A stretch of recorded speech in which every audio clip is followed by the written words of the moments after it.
Now that you have a better idea about the concept of a flipped or inverted classroom, I wanted to take just a moment to share with you some of the benefits and potential shortcomings to a standard versus an inverted classroom. And here we see in the left-hand column, 75 minutes of speaking is your standard classroom.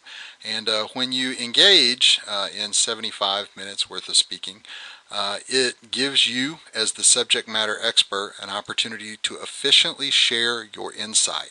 And it gives you the ability to share all of that information that you have with a large number of people.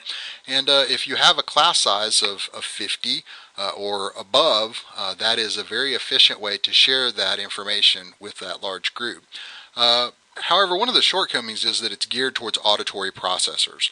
And of course, we have visual processors, we have physical processors, kinesthetic processors, we have all sorts of learning modalities. And really, the people who get preferenced in that standard lecture delivery are really the auditory learners.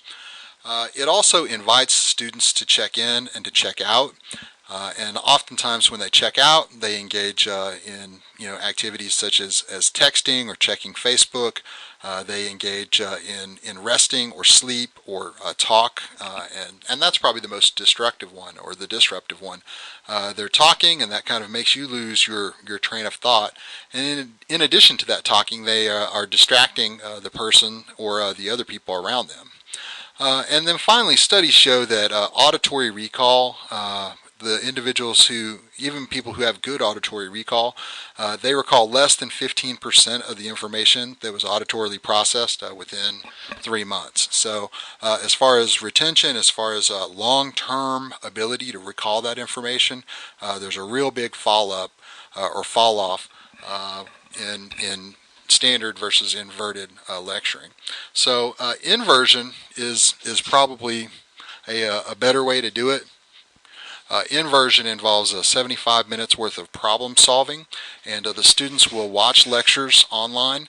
The students critically think in class. So in an inverted classroom, you record either using podcasting equipment or lecture capture or any of those types of software suites.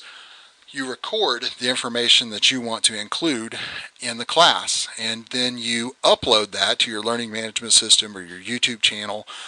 You share that with the students some way digitally.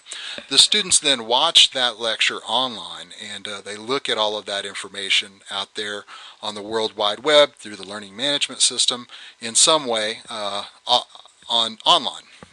Then, when students come to class, they critically think about what's going on. And that critical thinking involves them solving problems, it involves role-playing, it involves them getting together in small groups and discussing concepts. If you were to look at Bloom's taxonomy, it involves a much higher level of interaction with the material.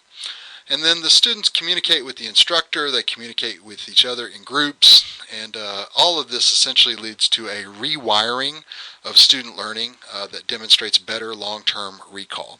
So there's a lot of advantages to inverting the classroom, and if you invert the classroom, you will find that class becomes a dynamic problem-solving space where students experiment with one another, where students grow in their interpersonal communication and their ability to solve problems, as opposed to inviting them to check in and to check out.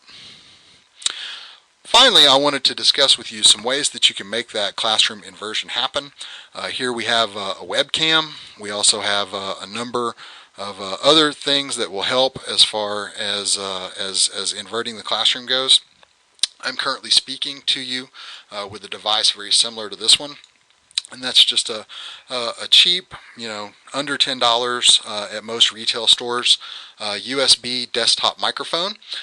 This device is a handheld, and it has a multi-directional microphone up here.